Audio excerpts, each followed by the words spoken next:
지금 미국이 무시무시해요. 완전히 좀 상스럽게 표현하면 생까고서 그냥 안면 몰수하고 밀어붙이고 있습니다. 사실 돌이켜 보면 문재인 정부의 망상, 그러니까 한반도 운전자론이라든지 뭐 중재자론 이런 망상을 이용을 해서 북한을 그 1대1 데스매치 밀당에다 끌어내놓고서 시간 벌면서 중국에 대해서 작업하고 이렇게 해서 했는데도 불구하고 지금 뭐 거의 공식적으로 나온 얘기가 우리는 문재인한테 중재자를 요청한 적 없다. 그리고 안면 몰수하고 그냥 밟아버리고 있는 상태예요. 자, 이런 상황이 우리한테 무슨 의미를 가지는지 오늘 경기대학교 우리 조성환 교수님 모시고 차분하게 말씀 들어보겠습니다. 안녕하세요. 네, 안녕하세요. 예. 이게 말하자면 한꺼번에 모드가 바뀐 거잖아요. 그렇죠. 모드가 완전히 바뀐 건데, 그러니까 이게 시즌이 바뀐 거 아니에요. 하지에서 갑자기 동지 간 거예요. 그렇죠. 이게 네. 하지에서 한순간에 동지를 간 거예요. 그러면 이런 식의 그 변곡점이라 그러잖아요. 우리 그렇죠. 역사에서. 변곡점. 변곡점에서 이 새로운 현실이 펼쳐지고 있는데 이게 도대체 왜 이런 식으로 된 건가요? 이게 그러니까 지금 북한이 어떤 초이스밖에 안 남은 거예요? 이렇게 되면. 굉장히 복합적인 게 움직였는데 우리는 그냥 드러나는 요소들만 취해서 관찰하고 보았는데 왜 유명한 시인이 일어나니까 세상은 달라져 있더라. 하노이 회담 이후에 지금 전개되는 걸 보면은 변곡점을 넘어서 가는 그런 상황이 포착이 됩니다. 북한은 결국 초이스가 어떻게 되는 거예요? 그래서 뭐 세 개 말씀. 북한 우리 초이스가 박 주표님 말씀하셨고 논리적입니다만은 처음에 그 슬랜드 항복 그냥 수도 꼭 시장고 제재당한 거고 더 이상 못 견디겠다 항복하는 방법도 배제할 수가 없습니다. 김정은이가. 그전에는 그런 걸 우리가 상상도 못 했는데 그런 가능성이 하나 있고, 그다음 두 번째 많은 부분은 우리가 예상을 해오고 이렇게 되면 될 거다라고 한 두 번째의 그 결과는 뭐 레짐 체인지라고 이야기하죠. 쿠데타입니다. 쿠데타. 저것들끼리 이인자들이 이제 더 이상 이 인플로전 폭파되는 걸 막아보겠다고 튀어나올 가능성이 있고 그거 자체는 결과는 내파입니다. 인플로전입니다. 인플로전이고. 그다음에 세 번째로 이것도 저것도 다른 초이스가 있고 죽을 각오를 하고 한다면은 도발을 하고 이래가지고 결국은 얻어맞고 침공당하는 거죠. 그러면은 김정은의 항복이든 쿠데타든 아니면은 침공이든 근데 셋 다 결국은 미군이 진입해서 접수하는 거죠. 그러니까 그 사태가 일어나면은 결국은 제일 중요한 게 질서 잡아야 될 거 아니에요. 첫 번째. 그리고 WMD 끄집어내야 되고. WMD 끄집어내고 질서 잡고 그다음에 새 세상에 대한 가이드를 해야 되겠죠. 그건 미국이 할 수밖에 없는 거고 다른 우리 대한민국 육군이나 이런 것들은 다 보조적인 역할입니다. 그러면 이제 만약에 쿠데타가 일어났다 혹은 김정은이가 미국을 불러들였다. 그랬을 때 그러니까 김정은이 불러들였을 때 그 체제가 그 다음번에 미군 들어가서 작업한 다음에 그 체제 유지될 것인가, 혹은 쿠데타 일어나서 걔들이 빗장 열고 미군 불러들였을 때 그 쿠데타 세력이 지금 김일성 영생교 비슷한 체제, 여전히 전체주의적이고 독재적인 체제로 유지될 수 있을 것인가. 이거 한번 좀 불가능하죠. 불가능하다. 왜냐하면 지금 우리가 한번 불러들이면 체제는 자빠지는 거다. 자빠지는 거고 완전히 이제 해방이 되죠. 어떤 의미든지 간에. 근데 우리가 지금 논리적으로 또 환상에 헤매고 망상적 사고를 하고 있는 것 중에 하나가 중국 개혁 개방했잖아. 베트남 했잖아. 근데 그거는 자기들의 그 소위 말하는 국제적인 연관, 상대방이 없는 가운데 자기 내의 정치적인 경쟁 속에서 결론을 맺고 스스로 타협해서 일치 단결해서 일정한 역사의 방향을 잡은 경우가 중국과 베트남입니다. 그 당이 있으니까. 당이 있고. 당이 살아 있으니까. 근데 외부적 개입에 의한, 지금은 북한은 이거는 외부적 개입이 한둘도 아니고 미국이 미국이라는 강력한 패권 국가가 지금 책임을 지고 네네. 해결을 해나가고 수단도 이미 다 구조화가 됐어요. 준비가 다 됐습니다. 네네.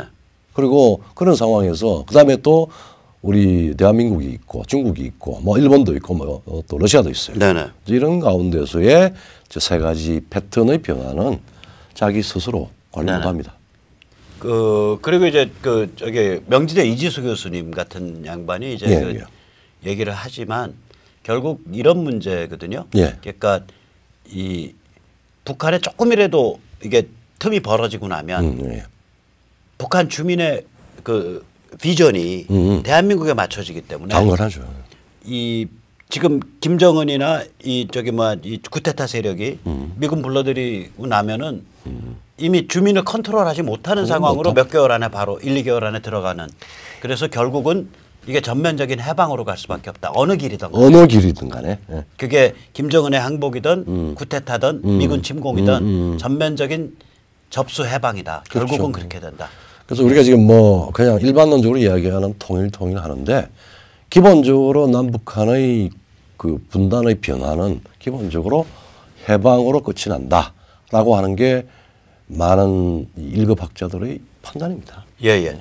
그래서 저는 요새 이제 이 하노이 이후에 지금 불과 한 20일 좀 덜 지났는데 20일 이제 지났네요. 예, 예. 20일 지났는데 요새 드는 생각이 아, 이거 영화 투마로가 생각이 나는 거예요. 그렇죠. 여기 한번 이제 제가 그래서 하나 만들어 봤어요. 이 영화 투마로 다 보셨죠? 이건 뭐 여러 번 이제 그 케이블 TV에서도 하고 이래서 그러니까 멀쩡하게 그 저기 뭐야 그 온화한 날씨였다가 갑자기 그 기후 변화에 의해 가지고 충격적인 변화에서 하루아침에 빙하 시대로 그냥 돌아가 버리잖아요. 그러니까 이게 지금 미북 관계가 이게 하지였다가 동지로 확 바뀐 거거든요. 그렇죠. 이런 걸 이제 피터 drucker가 옛날 얘기했어요. 이걸 뉴 리얼리티, 새로운 현실이라고 불렀는데 이런 새로운 현실이 펼쳐질 때는 급작스럽다는 거예요. 이 사람이 예로 든 케이스는 비엔나 주식시장 붕괴 1873년. 그렇죠. 근데 이미 비엔나 주식시장 붕괴 아주 작은 경제적인 사건이었는데 네. 이걸 기점으로 해서 이제 그 완전히 이 서유럽의 네. 정치 지형이 바뀌어 버려요. 그렇죠. 그러니까 리버럴, 클래식 리버럴, 고전 리버럴 죽어버리고요. 그렇죠. 극우 세력이거나 공산주의 세력이거나 이게 득세를 하고 이게 이제 왜 이런 일이 벌어졌다고 생각을 하냐면 이 주식시장 붕괴 자체가 일으킨 게 아니라 그 전에 이미 만들어졌던 그렇죠. 이미 산업혁명 쫙 유럽 각국에 다 본격화됐고 다 보급됐고 이미 현대 문명 본격적으로 시작됐고 프랑스 혁명, 나폴레옹 전쟁에 의한 충격에 의해서 국민국가로 다 만들어졌고 그렇죠. 그다음에 그 결과로 1870년에 71년, 70년 요때 보불 전쟁이 일어났고 그 결과로 파리 코뮌까지 일어나고 그렇죠. 예. 이런 거에 쌓여져 있다가 그리고 독일 제국이 등장하잖아요. 예. 71년에. 예. 그 파리 코뮌과 보불 전쟁의 결과로 프러시아가 독일을 통합해서 독일 제국, 퍼스트 라이히 제1제국을 만들어내잖아요. 그러니까 이런 게 축적돼 갖고 퍽 하고 73년에 이런 일이 발생한 거거든요. 그래서 우리가 보면 자, 하노이 회담을 기점으로 해서 하지가 동지로 확 바뀌었다고요. 투마로가 일어났어요. 새로운 현실이 펼쳐졌어요. 그럼 그 전에 뭐가 축적돼 있던 거예요? 길게 보면 한 5, 6년, 짧으면 3년을 이야기를 들면은 즉 한반도 전역이라고 보여졌지만 사실은 동아시아 전구 혹은 전역을 염두에 둔 그때 이제 전역이라면 시어터를 얘기하는 거죠. 군사학에서. 제가 잠깐 설명드릴게요. 군사학에서 이 어떤 충돌, 외교 지정학이나 군사학에서 충돌이 벌어지는 그 에어리어를 그러니까 우리가 극장이라고 말하는 시어터라고 말을 하고요. 그렇죠. 그걸 번역을 할 때 싸울 전자, 지역역자에서 전역, 그렇죠.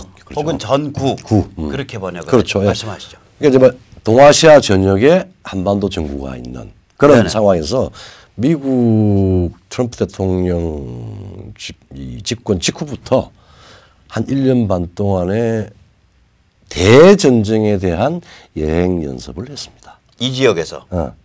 우리 쪽에는 이제 북한의 핵실험과 미사일 그것만 보였지만 사실은 중국과 그다음에 중국의 도발에 대한 그전에 또 시진핑 초기에 중국의 세계를 향한 도발이 있었고 한반도에서는 북한을 말하자면은 핵력을 아주 급속하게 지원을 해서 이 도발 대응업자를 만들었고 그리고 우리 내부에 사드 배치 문제를 둘러싸 가지고 내정 간섭까지 했고 그다음에 뭐 남사군도 뭐 1대1로 다 많아요. 근데 이 지역 전역과 정부를 가지고 이야기를 하면 미국은 이미 한 1년 반 동안에 무지막지한 수준의 무력으로 전쟁 연습을 다 마쳤습니다.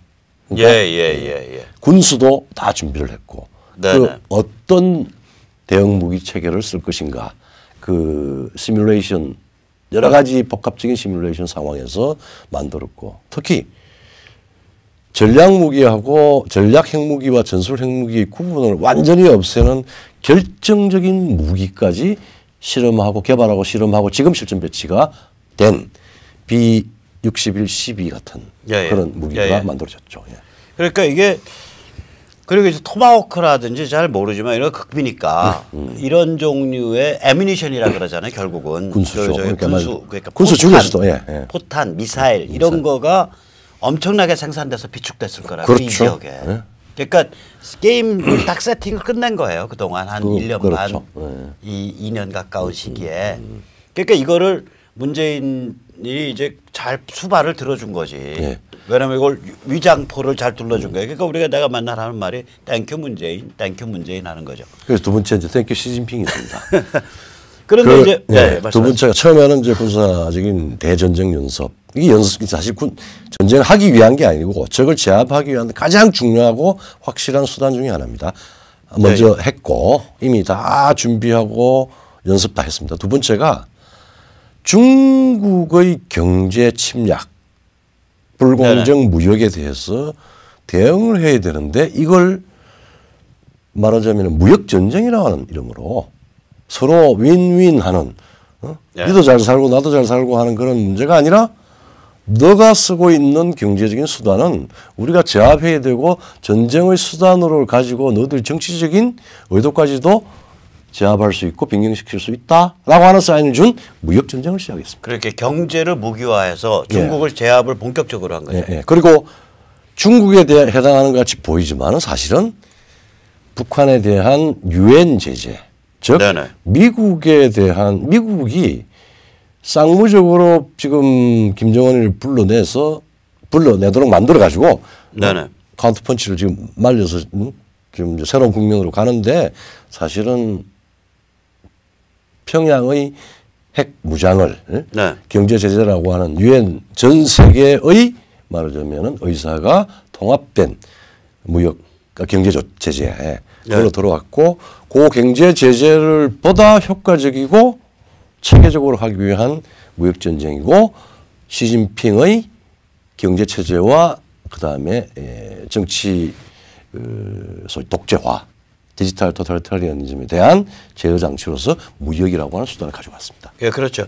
어저께 그 유한화의 그 심리적 마지노선이 6.7 유안이거든요. 그렇죠. 달러당. 어저께 그게 깨졌었어요. 6.6인가 6.5까지 그 오후에 튀어내려갔는데 이게 무슨 얘기냐면 중국은 유한화 가치를 낮춰서 그러니까 환율을 달러 대비 환율을 높여가지고 그러니까 수출을 내부의 출혈에 의해서 수출을 업시켜서 달러를 막 긁어 모으고 그렇죠. 내부 출혈은 내부 식민지로 해서 맞아요. 소화시키고 이런 시스템으로 돌려왔거든요. 그래서 그렇죠. 항상 그 환율 조작 위험국으로 올라 있잖아요. 맨날 사실은 미국이 중국에 대해서 구걸을 했죠. 구걸했죠. 네. 너희 올리죠. 환율 너희 올려야 된다. 너희 인위적으로 그렇게 위안화 가치를 높은 수준에서 유지하면 안 된다.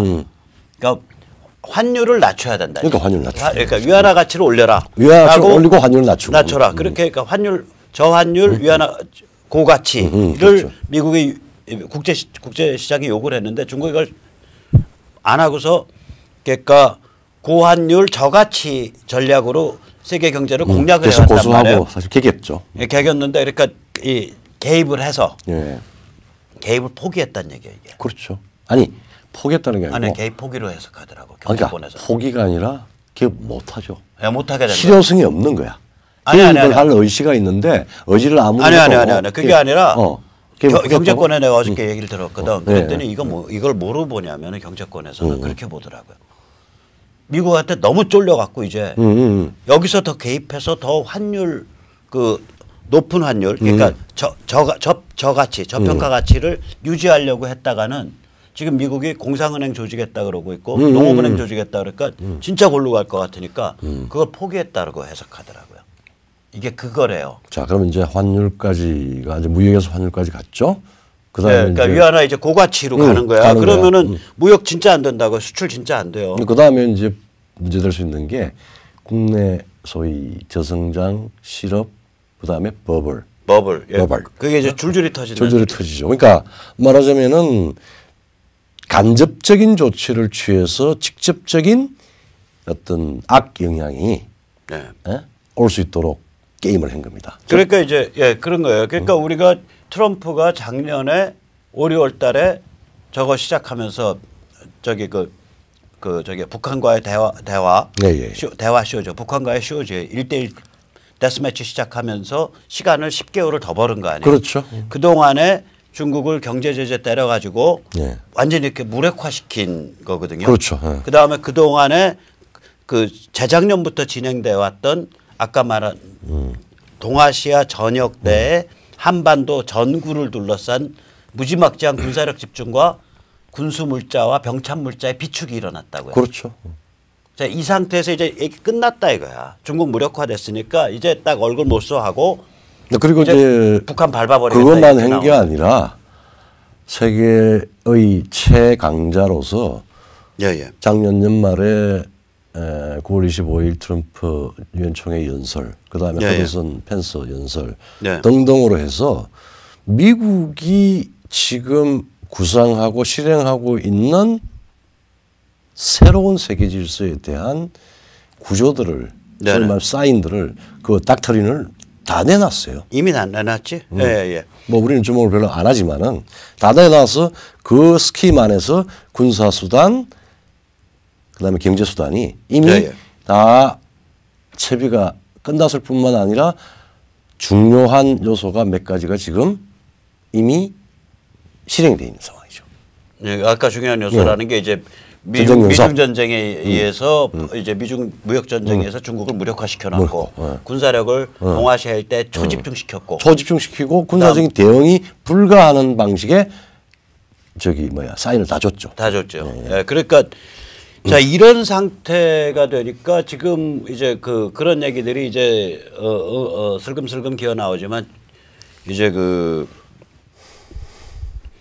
두 가지를 더 우리가 해야 돼. 미국이 이렇게 확. 근데 그거 말고. 하지에서 동지로 바꿀 수 있었던 이유 중에 하나는 사실은 대한민국 국민들의 각성이 시작된 것도 크게 작용해요. 그리고 뭐 문재인 인기 완전히 하락하고. 그래서 이 부분을 별로 이야기 안 했는데 사실은 외부적으로 미국이 주도권을 쥐고 동아시아와 한반도 이 정치 질서 구조, 국제 정치 지역 질서의 구조를 바꾸려고 하는 여러 가지 현란한 복합적인 조치가 있었는데 우리는 전혀 외교만 갈라파고스가 아니라 내부 정치도 전혀 망상 속에서 엉뚱한 일을 했어요. 즉 지금 동안에 우리가 확 쏠렸던 게 이제 중국이 답이야 라고 하는 게 한 10여 년 동안에 좌파든 우파든 우리 문재인 정권은 아주 극단적으로 갔지만은 그런데 이 중국이 굉장히 우리한테는 뜨거운 감정구나. 함부로 만지면 안 돼. 그래서 반중까지는 아니더라도 이거 굉장히 조심해야 되겠다. 그리고 우리 자존심을 굉장히 상하게 한다. 이러다가는 옛날에 조공 질서 속에 편입돼 갈 수 있다라고 하는 국민들의 각성. 그리고 우리가 친미를 해야 돼. 한미 동맹이 어떤 의미를 가져야 되느냐에 따라서 뭐 약간의 불신과 또 변화도 있지만은 최소한 대한민국 국민 각성된 시민들 수준에서는 이것이 가지는 중요한 문명적인 의미 그리고 이것의 지속 가능한 이 비전 그리고 지금 현재 이 위기를 변경할 수 있는 중요한 등대 라고 하는 게 지금 개념들이 탑재되기 시작을 했어요.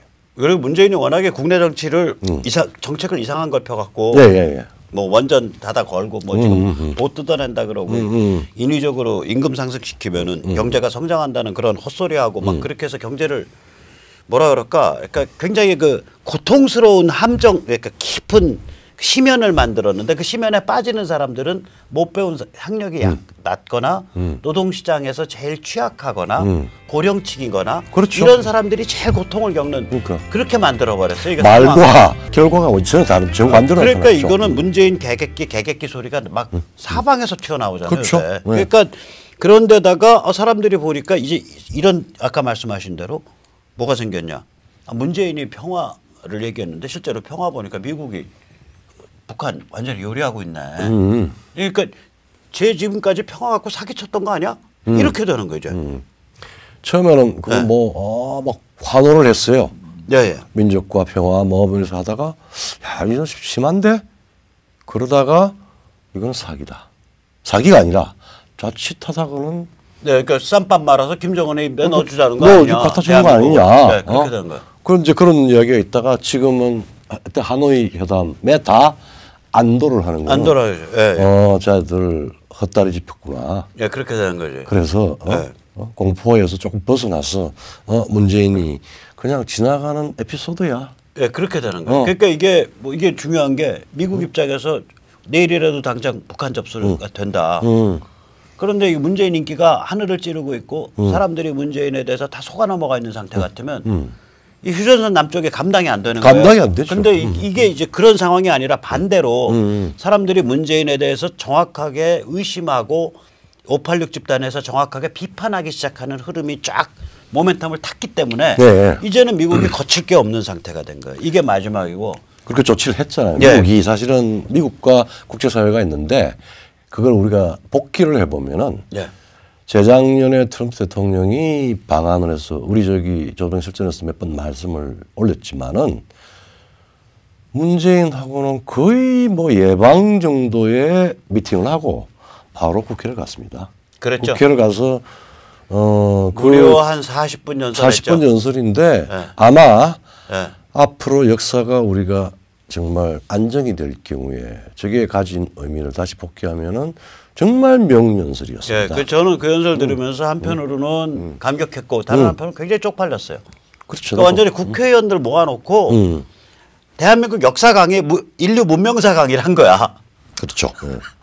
근데 지금까지도 상황이 그때 그 연설의 연속으로 터져 나오고 있는데도 국회나 혹은 지식인이나 혹은 언론, 보수 언론까지도 그것의 의미에 대해서 정확히 반추를 안 하고 있어요. 지금 반추해도 그걸 반추하면은 미국이 얼마나 복합적으로 미국이 대한민국에서 소위 말하자면은 끊임없이 좌우대결 혹은 전체주의, 자유민주주의 대결이 있다라는 걸 충분히 알고 미국이 대한민국을 자유민주 체제와 그리고 각성된 개인과 자유를 지켜나가는 많은 대한민국 국민들을 중심으로 동맹을 맺고 거기에 대한 의미를 부여를 하고 미래의 비전을 제시를 하고 있다라고 하는 걸 우리가 인식을 해야 되고 그거는 문재인 586 집단에게는 사실은 벽입니다. 벽이죠. 그거 그러니까 쉽게 뚫어지지 않습니다. 넘사벽이야. 아무리 뭐 KBS, MBC에서 역사를 뭐 뒤집어서 역사를 전복하고 역사를 탄핵하고 하더라도 그거 쉽게 되지 않는 일이고 그리고 작년 전 세계를 돌면서 유럽을 갔다가 마크롱한테 창피당하고 그리고 아셈에서 전체적으로 또 창피당하고 또 아시아에 와서 에이펙 회의 때 또 창피당하고 그 다음에 아르헨티나 가서 G20에서 창피당하고 마지막 뉴질랜드까지 가서 가는 데마다 저 불쌍한 북한을 도와야 된다. 제재를 해제해야 된다. 제재 구멍 뚫게 하려고 여러 가지 시도를 했는데 모든 국제사회의 강자든 중형 국가든 별 볼일 없는 국가들까지도 no. 문재인이 지금 시도하는 거는 온당치 않아. 아주 점잖게 쿨하게 no. 라는 답만 얻어냈어요. 즉 그러니까 국제사회가 지금 우리 정부가 하는 시도에 대해서 단순히 반대하는 게 아니라 사실은 경멸하는 겁니다. 경멸하는 거죠. 저 이상한 놈들이다. 이렇게 그렇죠, 그렇죠. 그 이제 그 우리 이제 사실 불안한 마음이 좀 있잖아요. 북이 뭐 워낙에 이상한 무기도 많이 만들어 놓은 것 같고 워낙에 호전적이고. 근데 뭐 제가 특별한 뭐 무기 체계. 근데 군사적인 문건 아니지만 이제 그 신인균 선생 같은 분이 더 자세히 설명해 드릴 수 있는 얘기는 하지만 지금 우리 쪽에서 미국 쪽에서 운영하고 있는 이게 완전 전구예요. 지금 아까 말씀하신 대로 이게 거의 전쟁 상태로 민감하게 정찰을 하고 있는데 우선 정찰 위성 있죠. KH 위성, 키홀 위성 그 살벌한 거거든요. 미국에서 4대 운영하고 있어요. 이 지구 궤도에. 그러니까 선 synchronized orbit이에요. 선 synchronized orbit이라는 건 뭐냐면 태양의 그러니까 태양을 따라서 같이 움직인다고 생각하시면 돼요. 그게 무슨 얘기냐면 그거를 이 방향으로 두 개를 하나 여기 걸고 하나 여기 걸면 아침 저녁 바뀌고 저 방향으로 2개 걸어 놓으면 또 아침 저녁 해서 4개를 걸면 전 세계 어디든지 사실 실시간으로 컨트롤하고 있는 거예요, 이게. 그래서 사면극이 되죠. 예, 사면이 돼서. 그거 KH 정찰위성 돼 있죠. 그다음에 글로벌 호크 무인, 그다음에 그렇죠. U2, 그다음에 그 RC-12X인가 그렇죠. 그 시즌2 그러니까 감청하는 미 육군에서 19대인가 운영하고 있는데 10대가 와 있습니다. 10대 와 있어요. 그러니까 이거는 꼼짝 못하게 보고 있는 건데 요새 보면은 그런 얘기 흘러나오거든. 북한에서 잠수정이나 잠수함이 못 끼어나오고 있대요. 그렇죠. 저는 이제 거기에 대해서 이제 좀 위험한 추론을 하면 이게 아마 수중 드론 때문에 그럴 거다. 그걸 먼저 하나 이야기한 게 지금 미국에 해양 경비대가 들어왔잖아요. 예, 그렇죠. 그러니까 미국의 자기 국토를 권역을 가까운 해안을 경비하는 이 말하자면 정찰 감시 그 말하자면은 아주 그냥 소프트한 그렇지만 가장 정밀한 그 코스트 가드가 우리 지금 들어왔어요. 그러니까 이게 중국이든 북한이든 미국의 5군 체제인데. 그게 해양 드론하고 관련된다라고. 아니 안 그래요. 안 그래요? 예, 이건 좀 달라요. 미국의 5군 체제잖아요. 그러니까 육해공 해변까지는 사람들이 잘 알아. 근데 해양경비대가 군의 편제예요. 그렇죠, 예, 코스탈 가드가 아니요 군 편제. 군 편제예요? 네, 군 편제예요. 그래서 이거 5군 Five Forces예요. 미국이 거기에 이제 우주군 요번에 창설이 되면 육군 체제 되는 거예요. 스페이스 포스 창설되면. 근데 해안경비대가 제가 과문한지 몰라도 해안경비대 주력 함정이 미국 해역을 벗어나서 태평양을 건너서 왔다든지 대서양을 건너서 온 건 제가 처음 보거든. 저도요. 근데 이제 명분은 북한의 그 환적 이런 걸 금지한다고 왔는데 북한의 환적을 감시하고 금지하는 게 해안경비대 말고 여러 가지 부대가 많아. 엄청나게 많죠. 뭐. 근데 왜 하필이면 해안경비대? 이건 뭐냐면요. 미국의 태평양 방위선이 한반도라는 얘기예요. 한반도가 여기가 우리 태평양 방위선이니까 우리 한반도 접수하겠다 이 소리야. 북한 포함해서. 제가 보기엔 이거는 엄청난 중국에 대한 시그널이에요. 그게 사실은 메가드 장군이 이야기를 옛날에 했죠. 태평양은 미국의 인터널 레이크다. 내부 호수다. 내부 호수다. 그러니까 우리 항해까지 포함해서 내부 호수니까 태평양 건너편도 자기들 거지. 그렇죠. 자기들 방어선이지. 그러면 한반도까지 자기 방어. 왜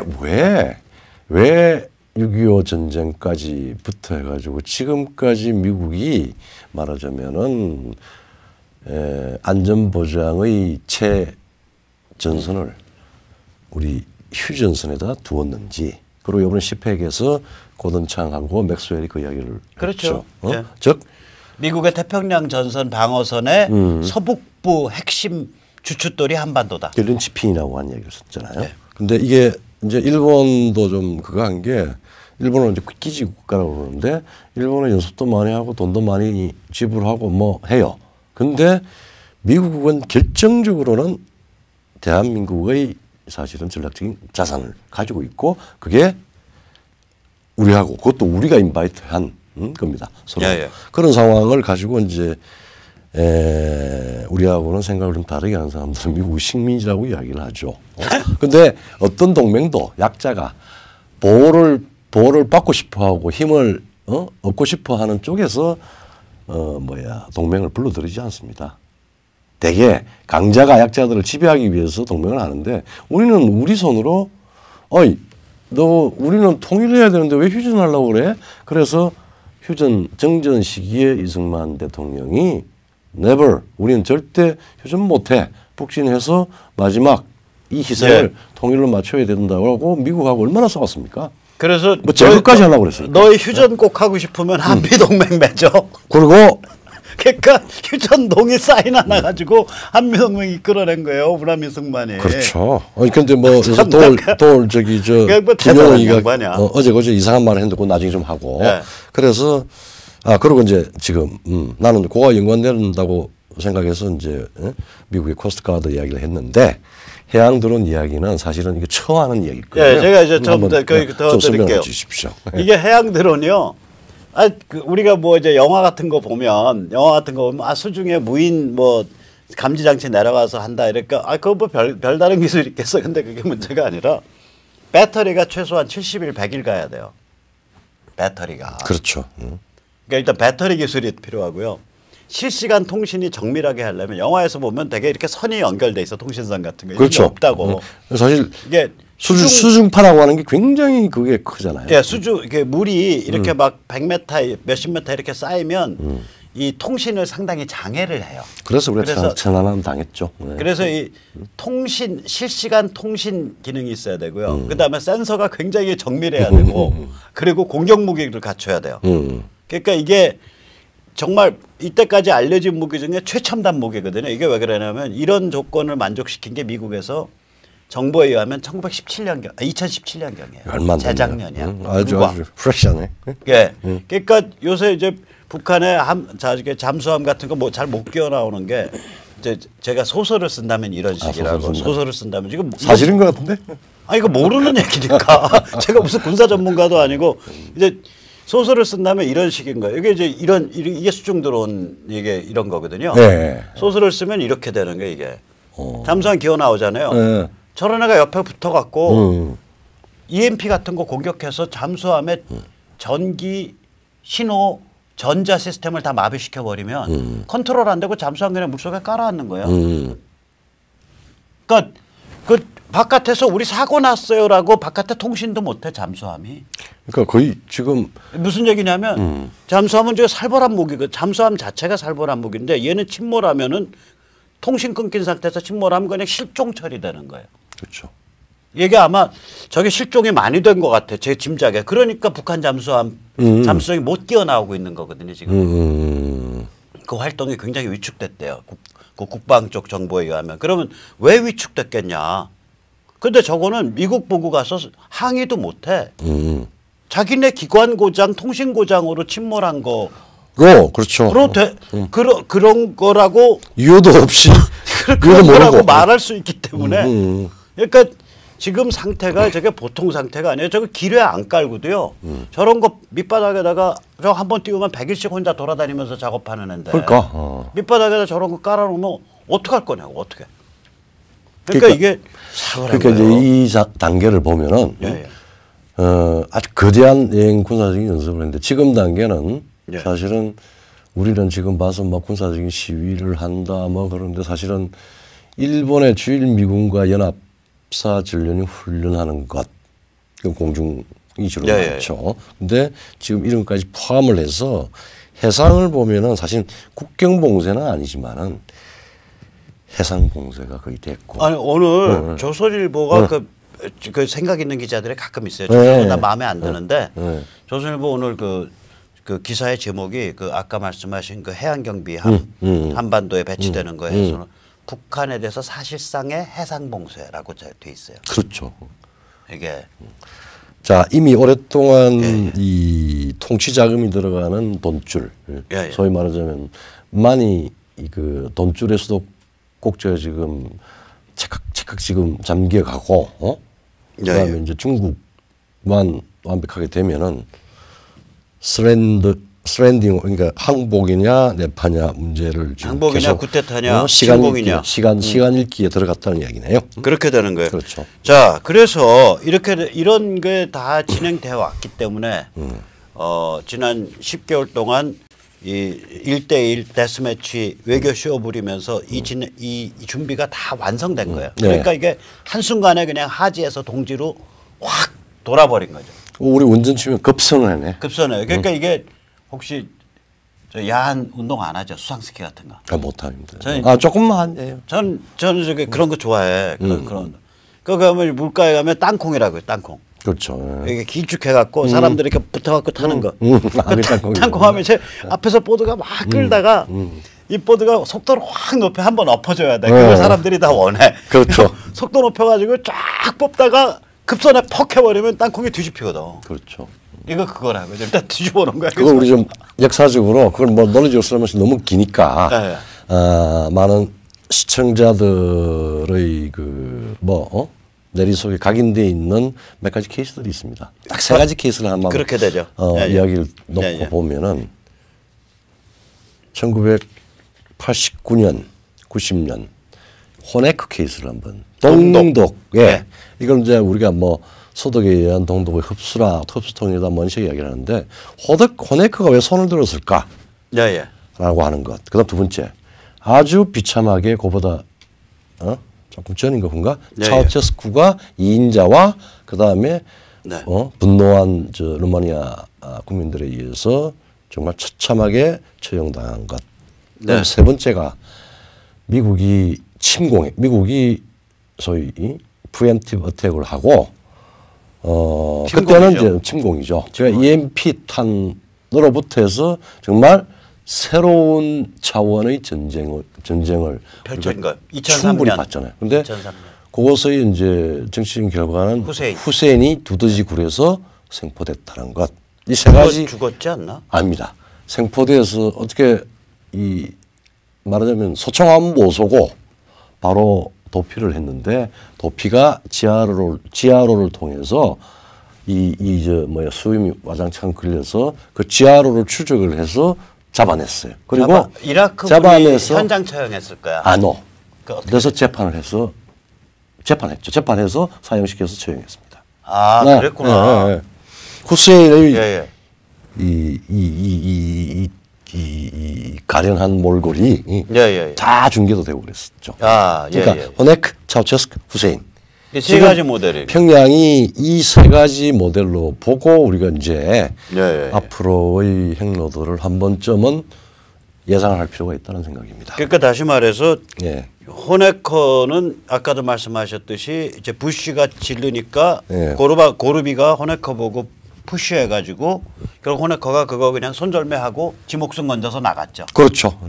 봐줬고. 봐줬지. 그러니까 그 얘기 무슨 얘기냐면 이제 트럼프가 푸시하고 시진핑이 북한 손절매하고 그 다음에 이제 정은이는 그거에 이제 명령 따라가지고 지 목숨 건져서 나가는. 근데 뭐 뉴욕의 트럼프 빌딩으로 가든지 아니면은 뭐 중국의 무슨 궁으로 가든지 그 중에 하나겠죠. 이제 그런 모델이 하나. 두 번째는 이제 끝까지 개기다가 2인자한테서 쿠데타로 잡혀 죽은 게 차우세스크죠. 그렇죠. 한편으로는 민중혁명 진행됐고 그게 루마니아 모델. 세 번째는 이제 생짜배기 침공당해서 이제 커서를 치다가 골로 간 이제 그 이라크의 후세인 모델. 그 세 모델 중에 하나로 갈 거다. 이게 뭐 섞어서 나온 게 아니고 이 세 가지 모델은 사실 패턴이 다 달라요. 다른데 물론 이 대한민국이 존재하기 때문에 결과는 이 세 모델하고는 달라질 거라는 얘기예요. 결과는 결국 해방이에요. 그렇죠. 접수 해방인데 문제라기보다 재밌는 점은 뭐냐면 미국이 워낙 힘이 넘쳐서 이 세 모델을 먼저 정해놓지를 않을 거예요. 그렇죠. 마지막 순간까지 이 카드 쓸까 저 카드 쓸까 상대방은 또 우리 일반인들은 엄청 헷갈릴 거라고요. 그래서 아마 트럼프를 우리가 좀 오해했던 거는 이 사람의 political gesture 정치적 제스처나 뭐 정책이나 이런 것들이 워낙 그 난잡스러워가지고 난 내 취향인데. 난잡스러워가지고 혹은 현란해서 현란하게는 난잡 좀 스럽죠. 블러핑이 심하죠. 장난스럽고 블러핑이 심하고 블러핑이 심하죠. 그래서 좀 이렇게 모범생들은 혹은 이 망상에 빠져 있는 사람들은 그 진면목을 볼 수가 없어요. 근데 이 세 가지 요소를 다 염두에 두고 지금 준비를 다 해놨다라고 하는 생각입니다. 굉장히 복합적이고 어제 퓨전이라고 이야기했는데 모델은 새로운 모델입니다. 예, 이 셋을 아마 섞었을 거예요. 섞었을 거예요. 이 사람 퓨전을 굉장히 좋아하는데 제가 트럼프 보면 트럼프 트럼프 협상술 이런 거 보면 그거래요. 내가 뭐를 의도하는지 상대방으로 하여금 모르게 그러니까 혼란스럽게 만들어라. 이게 그러니까 몸에 배 있는 거예요. 그게 이제 수동적인 의미의 기만하고는 달라요. 강자가 휘두르는 다양한 카드를 섞어버리면은 결국은 약자들은 다 골로 가게 돼 있고 이건 조금 이제 좀 더 교수 같은 이야기를 좀 한번. 교수가 좀 먹물스러운 얘기 한번 뭐냐면은 우리가 지금 사실은 자꾸 무슨 역사가 진행되면서 새로운 변화가 생기고 가고 할 때 그걸 역사의 창조 뭐 이런 식으로 이야기를 해요. 아까 뉴 리얼리티 그게 역사의 구조가 창조되는 부분도 있고 혹은 창조한 부분도 있는데 역사에서 뭐가 새로운 게 만들어진다라고 하는 거는 우리가 자연과학적으로 이야기하는 발명하고는 달라요. 있는 구조, 그러니까 전혀 새로운 걸 만들어 가지고 나오는 게 아니라 여러 가지 존재하는 구조들을 절묘하게 조합시키는 그래서 변형하는 거예요. 그게 변형하는 거예요. 그래서 사실 트랜스포밍 프로세스죠. 그러니까 다른 말로 표현을 하면 그냥 누가 그랬잖아. 유명한 사람이 태양 아래 새로운 거 없다. 그래 맞아요. 그러니까 그 요소를 보면 옛날에 다 한 번씩 그 비슷한 사례들이 있는 거예요. 근데 꼭 그대로 가는 게 아니라 거기에 딱 2%가 달라지는 거야. 뭐 0. 몇 프로 달라져서 반응할 수도 있고. 그래서 그 2% 때문에 완전히 새로운 방식이 돼버리는 거예요. 그래서 우리가 발상을 전환하고 재조합하고 하는 게 필요한 거예요. 그래서 사실은 우리 밑도 끝도 없이 그 아인슈타인이 왜 정치학 같은 걸 했으면 인류를 다 구제했을 건데 물리학을 했냐 그러니까 정치학이 물리학보다 훨씬 어렵기 때문에 나는 정치학을 안 하고 물리학을 했다 그랬습니다. 근데 농담이고 뭐 지적인 어떤 그건데 이제 이렇게 되었는데 이제 이게 평양과 우리 중국과 한국은 지금 어떤 상태인가? 그러니까 이거 이제 그걸 다른 말로 맺으면 이런 거예요.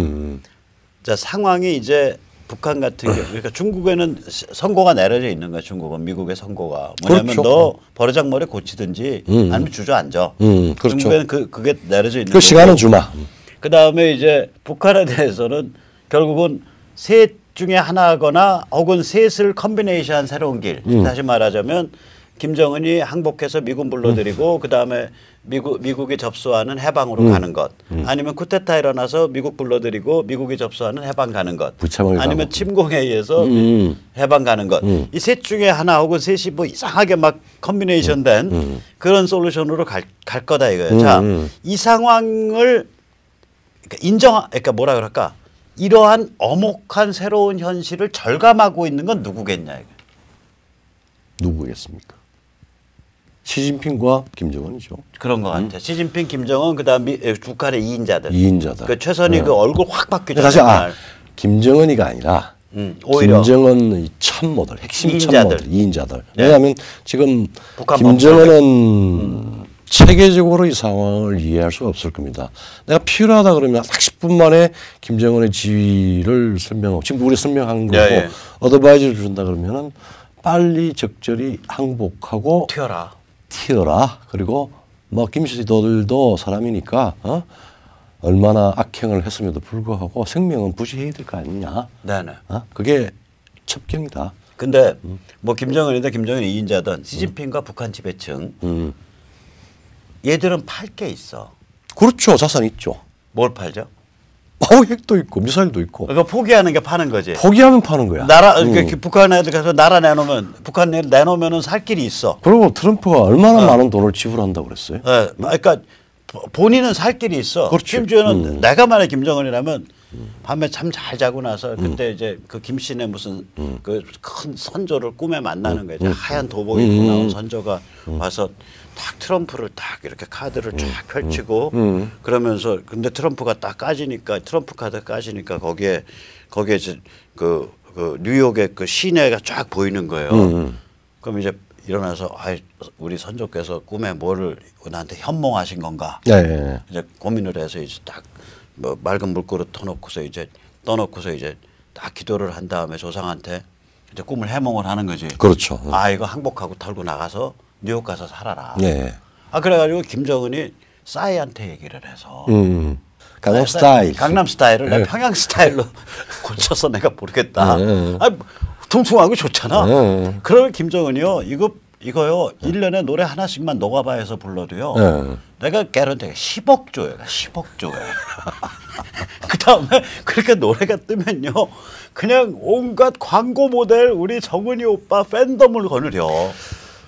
그런 인생 좀 멋있는 인생 좀 살으라고 이 젊은이야. 그러니까 말해요. 맞아요. 그리고 우리 공업을 죽인 건 저 나쁜 새끼들이 죽였고 우리 맞아. 이목형 죽인 것도 나쁜 새끼들이고 나는 옛날 스위스 있을 때부터 이런 자유스러운 그걸 삶을 내 좋아했는데 내가 아버지 할아버지를 좀 특이한 분들을 만나서 인생에 많이 꼬였었다. 이제 내 인생 찾았다. 이러고 좀 살면은 그게 왜냐하면 되는데. 물론 그렇게 발상할 가능성도 없지만은 만약에 조금이라도 긋김새가 있으면은 바로 이인자들로부터 총을 맞을 겁니다. 그렇죠. 이인자들은 저놈 잡아 죽이고 내가 직접 딜한다. 그렇죠. 내가 싸이 노래 부른다고 최영애가 그러고 나와. 최영애도 싸이 노래 저 평양 스타일 불러도 멋있을 거야. 그렇죠. 그러니까 이게 이제 그런 게임이 된 건데 어쨌거나 뭐 총 맞아 죽든 어쨌든 간에 걔들은 팔 게 있어요. 그렇죠. 핵도 팔 수 있고 미사일도 팔 수 있고 그러니까 포기가 파는 거야. 나라도 포기하면 돼. 네, 근데 시진핑은 공산당 일당 독재 체제를 포기하면 돼. 그 정도까지 안 가요. 그 정도까지도 안 가고. 제1차적으로 우리 왜 어디 붙어나는 게 그냥 아닙니까? 이렇게 이제 시기가 이렇게 단계가 있잖아요. 예. 시진핑은 평양을 손들며 하면은 살아날 것 같아? 저는 안 살아날 것 같아. 상당히 서서히 시간을 좀 주겠지. 미국이 줄 텐데. 2, 3년, 3, 4년은 줄 수 있을 거예요. 줄 거예요. 그래서 그 다음에 이제 또 미국의 어떤 아마 침투가 있을 겁니다. 근데 서서히. 제가 궁금한 건 문재인 586 깡통 진보 집단이 손절매할 게 있냐 이거야. 없어요. 그 진짜로. 그러니까 얘들은 뭘 팔아서 목숨을 건질거나 정치 생명을 건질 방법이 없나? 아니 한국의 우리 대한민국의 그 운동권 혹은 586 그 전체주의 흠모자들, 빠리들 이런 사람들이 어디에 자산이 될 수가 있어요? 그러니까 팔 수 있는 자산이 없네. 없네. 이제 다 드러났는데. 그러니까 얘들이 더 불쌍하네. 그래서 정원이보다. 지금 최영애보다. 그거 내가 물어볼 게 있는데 최근에 아주 독특한 이제 말하자면 이제 지식 세계에서 아주 재미있는 현상이 나왔습니다. 소위 말하자면은 이제 진보 좌파 혹은 진보파의 그 양파가 좀 벗겨지는 것 같아요. 소위 말하면 주류파하고 핵심부하고 주변부가. 뭐 어떤 증상이에요? 아주 나도 어디서 이제 그걸 봐 프레시안에서 이제 다른 사람이 이거 재밌을 거다 봐라 가서 보니까 소위 어쨌든 주변부에 해당하고 굉장히 좀 어쨌든 진보파들 중에서는 좀 조금 이제 지성적이고 온건하도 알려진 우리 최장집 교수가 최장집 고려대. 네, 고려대. 지금 이 정부에서 이야기하는 평화, 그 정부 노무현부터 해가지고 평화라고 했는데 평화라고 하는 거하고 통일은 분리되는 거다. 그걸 연관시킬 필요가 없는 게요. 그거 연관시켜서는 안 된다라고 이야기를 했어요. 그러니까 통일을 반대하는 건데 그러니까 깡통진보가 말해온 종북형 통일. 그렇죠. 굴복형 통일은 그건 안 돼. 안 된다라고 얘기한 그렇죠. 거예요. 그러니까 남북 평화는 오케이. 그러나 북한에 굴복해서는 안 돼. 그 얘기를 최장집이가 얘기한 거지. 요새 20대들이 하는 이야기 아니죠. 아니 남북한에 뭐 잘 사는 거 좋아. 오케이. 근데 내가 뭘 희생을 하고 저쪽으로 아니, 그 조금 달라요. 그 이야기지 마. 어쨌거나 진보 진영에서 주변부 사람들이 북한 굴종에 반대하고 나오고 있다는 얘기 아니에요. 평화를 이야기를 하고 통일을 일민족, 일국가로 통일을 하자는데 그거는 종북 굴종이야. 네. 그건 나 안 하겠어. Not me. 나는 나한테 해당되는 거 아니야. 나는 너랑 달라. 달라. 그러니까 쟤들 깡통 진보 진영의 주변부는 이제 우리는 굴종 아니야. 나 필요 없어. 이제 흔들렸죠. 튀어나오고 그러면 핵심부는 어떤 반응을 일으키는 게 이제 그럼 다시 때릴 텐데. 다시 이제 그 백낙청 쪽으로 이제 돌아왔습니다. 뭐 또올도 이제 김용옥 씨도 최근에 이제 이 두 가지 핵심부의 이제 그 대변인들이 대변인 할배들. 대변 할배들. 백낙청 김용옥. 되게 아주 그냥 극단적으로 시끄러웠던 거는 김용옥 씨가 KBS에서 신탁 통치를 받았어야 되는데 왜 우리가 반탁을 해서 독립을 했느냐. 소련이 그 당시에 좋은 뜻을 갖고 있었다. 좋은 뜻을 가지고 있었고 소련이 물러가고 그러면 민족은 우리가 통일이 돼서 분단이 안 됐을 거고 전쟁도 안 했을 거고 이제 막 70년의 저주의 역사를 이야기를 하면서 악마 이승만. 그리고 이승만을 이제 미국의 그 괴뢰라고 보고 미국의 괴뢰 그리고 저기 국립묘지에서 묘지를 파야 된다. 그래서 이영훈 교수가 화적대적인 발언이라는 이야기를. 그러니까 이거는 이거 웃고 말아야지. 웃고 말아야지. 진지하게 뭐 이야기하면. 도올 정도는 웃고 맙시다. 그리고 근데 이제 정말 진지하게 논리를 가지고 이야기했던 사람은 백낙청 씨입니다. 사실 뭐 문학을 한 사람이 아주 통일 역군으로서 나왔는데 백낙청 씨가 그 이야기를 하니까 굉장히 아마 심기가 상했던지 불안했던지 최장집에 대해서 심기가 상한 걸로 보인다. 최 교수 당신 잘못 보는 거야. 그 이유가 뭐냐면은 통일이라고 하는 거는 지금 아주 통일의 어떤 이 상승기에 왔다. 그러면서 내가 그대로 인용할게요. 탈냉전, 평화공존, 분단의 극복을 통한 미완의 통일된 독립국가의 때늦은 완성. 이건 우리가 대충 우리가 또 우리 국민 다수가 이야기하는 때늦은 완성이 아니라 이건 이제 우리 주류 지금까지 그래서 문재인 이전까지의 뭐 지금도 더 주류지만은 북한 해방을 의미하는 겁니다. 이게 아니라 과거라는 다른 형태의 역사적 경로를 행하는 것이다. 이렇게 이야기를 했는데 그렇게 이야기를 하면서 최장집이가 이야기하는 거는 지금 과거 우리 대한민국의 우파나 혹은 반공에 이야기하는 좋은 의미의 국가연합 혹은 해방하고 동일한 것이야. 네가 왜 진보야? 뭐 이런 식으로 해서 이야기를 하면서 철저히 통일은 과거의 다른 형태의 역사적 경로로 다시 돌아가는 겁니다. 즉 해방정국으로 다시 돌아가서 미국과 소련을 빼고 소련을 지금 정확하게 미국을 빼고 민족의 원칙에 4.27선언에 의해서 자주의 원칙을 통일하는 거다.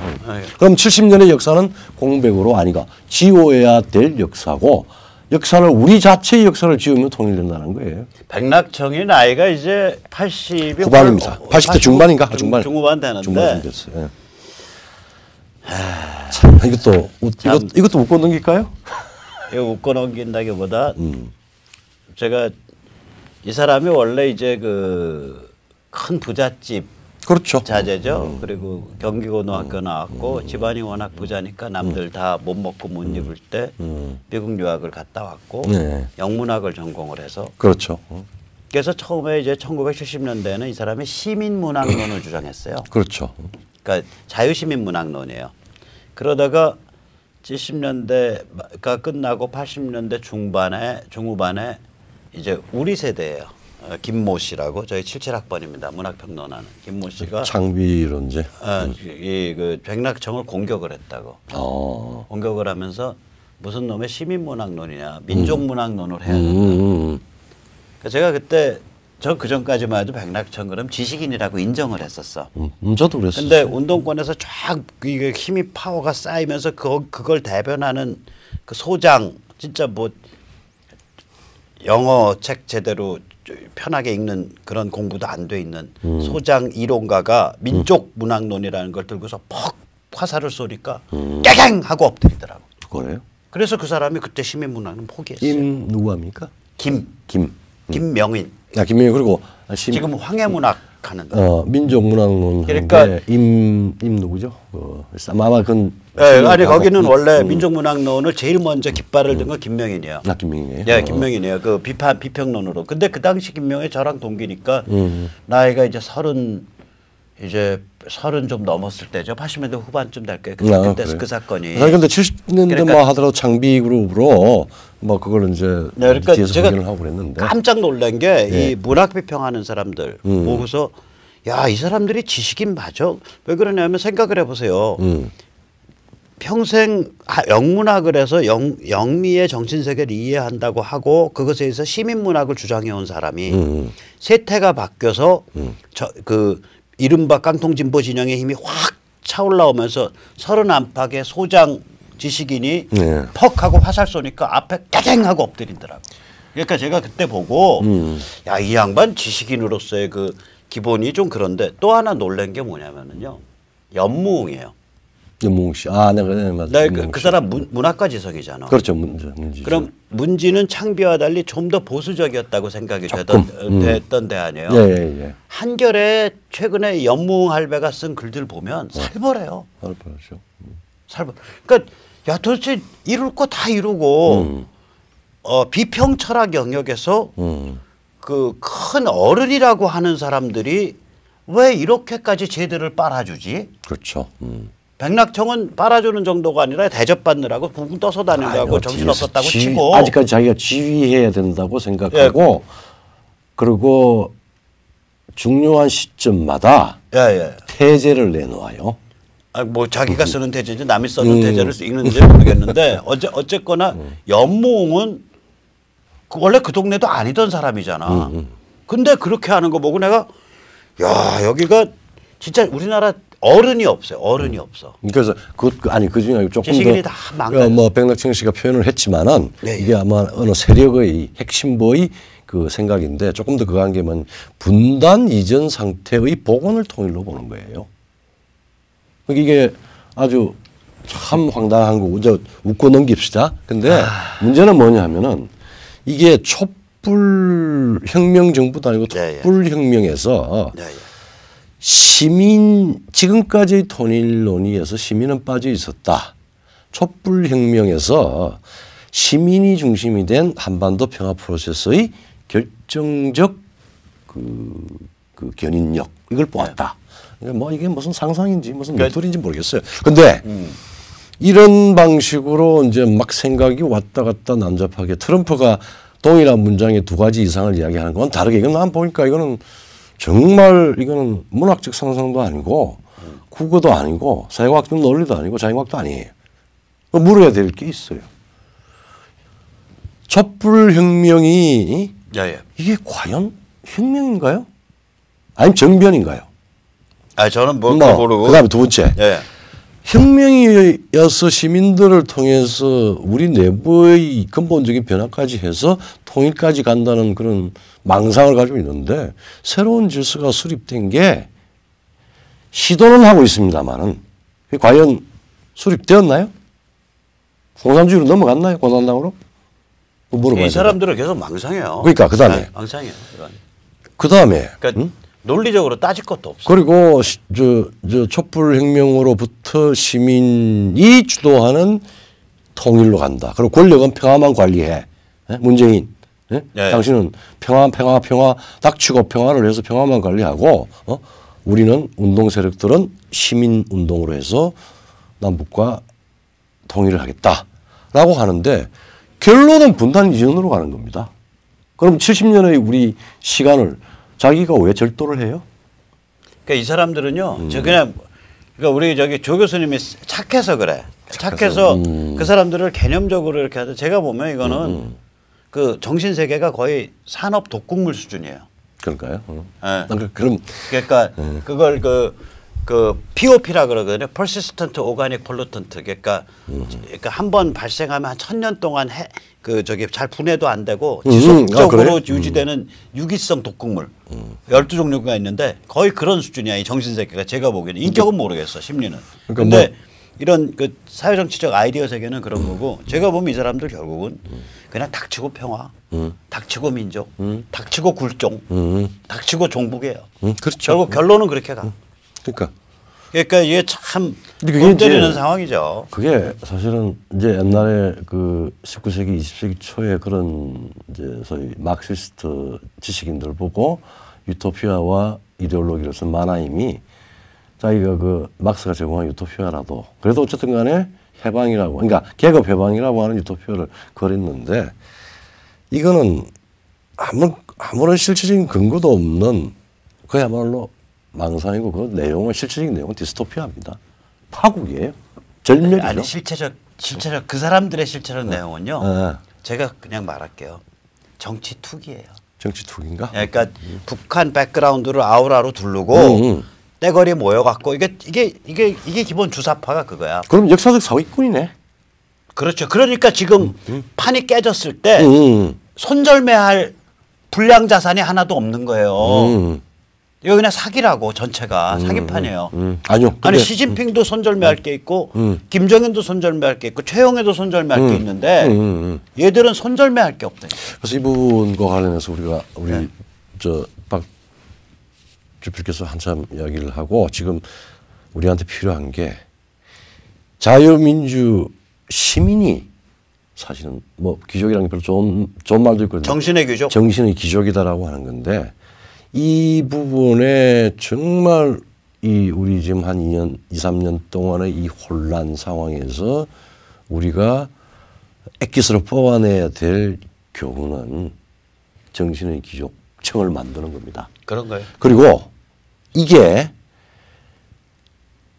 실제 국제정치와 군사와 경제에서 잘 가닥을 잡아서 정리가 된다면 또 정리하기 위해서 우리가 움직이는 거는 아마 21세기 세계사에 지금 올해가 3.1운동 100년 아닙니까? 예. 그때 제가 마지막에 막역 하나만 그 당시에 세계사에 합류해서 우리가 중요한 지금 역사의 길을 잃지 않고 이걸 이렇게까지 100년을 이어온 그 세계사의 신세를 졌잖아요. 문명의 신세를 졌는데 우리도 문명의 소명을 만들어내는 게 정신의 귀족을 만드는 그 작업이고 그건 정치적인 투쟁을 위해서도 필요하고 남북한의 해방을 위해서도 필요하고 동아시아의 자유화를 위해서도 필요한 중요한 우리 지금 시대적인 화두가 아닌가라고 하는 생각입니다. 너무 점잖게 이야기했나요? 아니 저같이 이게 그 살벌하고 사나운 놈이 갑자기 귀족을 자꾸 얘기하게 돼서 이 니체 용어예요. 네. 자 그러면 이제 우리 정신의 귀족의 탄생을 위해서 한번 다 같이 마음을 모아보시죠. 네. 오늘 조 교수님 감사합니다. 네, 감사합니다.